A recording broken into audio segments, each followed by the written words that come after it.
Shrimad home remedies में आपका स्वागत है। और हम आपको बताएंगे कि धर्मशास्त्रों में कुछ पेड़ों का क्या महत्व है। पीपल का पेड़ जैसे हो गया, पीपल के पेड़ को धर्मशास्त्रों में सबसे ज्यादा महत्व दिया गया है। इस एक पेड़ को मुक्ति के लाखों करोड़ों उपायों के समान माना गया है। श्रीमद् भागवत गीता में भगवान श्री कृष्ण ने स्पष्ट कहा है कि वृक्षों में मैं पीपल हूं, मतलब वृक्षों में पीपल श्रेष्ठ है। भगवान बुद्ध ने भी पीपल के पेड़ के नीचे ज्ञान प्राप्त किया था, इसीलिए इसे बोधि वृक्ष भी कहा जाता है। महिलाएं पुत्र प्राप्ति के लिए इस पेड़ की पूजा करती है। पीपल के पेड़ को काटना शुभ माना जाता है। पीपल ही एकमात्र ऐसा वृक्ष है जिसमें कीड़े नहीं लगते हैं और दिन और रात दोनों वक्त ऑक्सीजन उत्सर्जित करते हैं। फिर अशोक का पेड़। अशोक के पेड़ के बारे में लोग कहते हैं कि इसके लगाने से शोक नहीं होता है। अशोक वृक्ष को घर में लगाने से अन्य अशुभ वृक्षों का दोष समाप्त हो जाता है।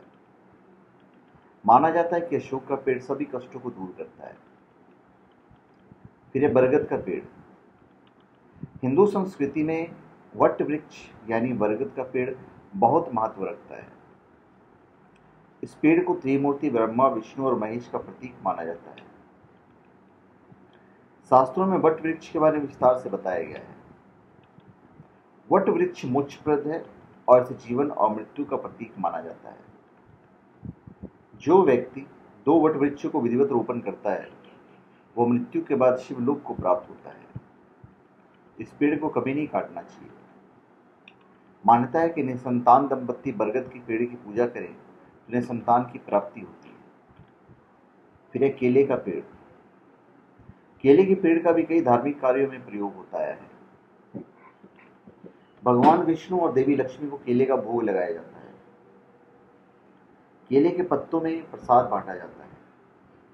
माना जाता है कि समृद्धि के लिए केले के पेड़ की पूजा की जाती है।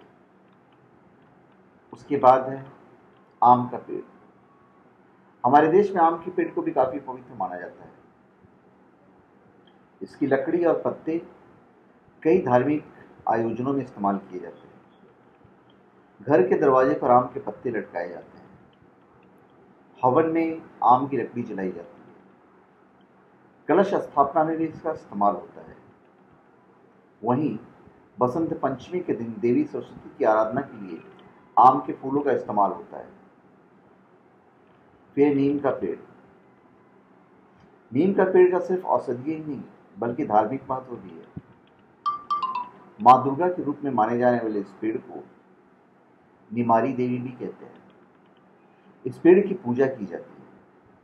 कहते हैं नीम की पत्तियों के धुएं से बुरी आत्माओं से रक्षा होती है।